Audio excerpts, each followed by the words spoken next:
Odamlarni yaxshi ko'raylik azizlar. Odamlarni xatosi bilan yaxshi ko'raylik. Faqat kir izlaydigan odam, xato izlaydigan odamchi, u Alloh urib qo'ygan, u Alloh shu holatga tushirib qo'ygan odam u odam. U yaxshilikni ko'rmaydi.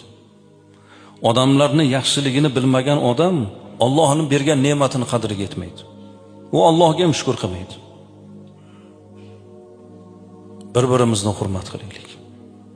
Inson birinchi o'rinda inson. Al-mu'min akramu alallohi minal malaika.